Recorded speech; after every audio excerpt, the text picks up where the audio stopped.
조스나 딥블루시 같은 영화의 모티브가 된 공포의 백상아리.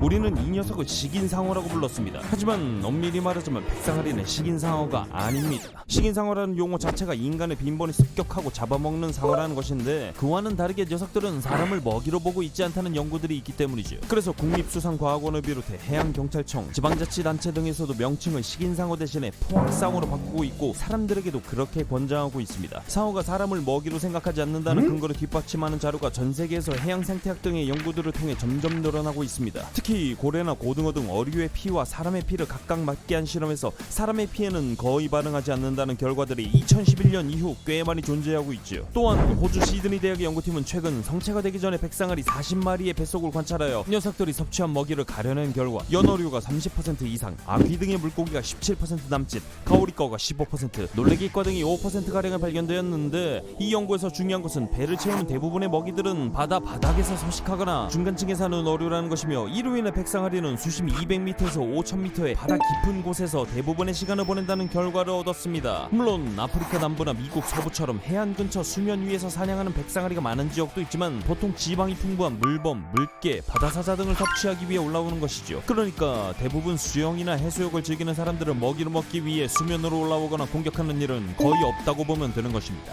그런데 문제는 아직까지도 전 세계에서 매년 10명에 달하는 사람이 상어들에게 죽고 있다는 것입니다. 왜 그런 것이냐? 백상아리는 특히 대체적으로 예리하고 호기심이 많은 녀석이기 때문에 눈을 이끄는 낯선 물체에 대해 한번 앙 하고 물어보는 테스트를 하기 때문입니다. 대부분 일어나는 사건은 서핑보드를 즐기는 서퍼들이 많은데, 서핑보드를 호기심에 크게 물거나 혹은 서핑보드를 건드리면서 떨어지는 사람을 물게 되는 것이지요. 상어는 후각, 청각, 시각, 촉각 등의 감각기관이 해양동물 중 최강을 자랑하지만, 미각은 상대적으로 발달하지 않았으며, 이 미각이 입과 식도에만 있는 이유로 상어는 물체를 일단 깨물어보고 신호를 뇌에 전달하여 먹을 수 있는 것인지 아닌지 판단을 합니다. 상어는 보통 하루 100km 이상의 거리를 움직이는 이유로 지방이 풍부한 물개나 고래, 연어 등을 먹이로 즐겨 먹지만, 그에 비해 사람은 지방이 적은 편이고 뼈가 많기 때문에 깨물어보고 소화할 수 없는 맛없는 고기라고 판단해 물기만 하고 먹지 않는 것이라고 전문가들은 얘기합니다. 호기심에 의한 공격 외의 사건을 살펴보면, 위협을 느껴 방어를 하다가 혹은 먹이라고 착각하는 경우가 가장 유력한데, 이런 경우에도 한번 물고 나면 먹이로서 취급하지 않고 물러난다는 것이 공통적이죠. 상어에게 물렸던 사람들이 살아나는 경우가 많은 것이 바로 이런 이유들 때문입니다. 물론 한번 앙 하고 물어도 사람에겐 치명상이죠.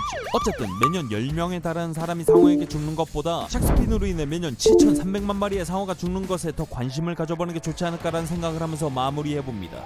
모두의 상식이었습니다.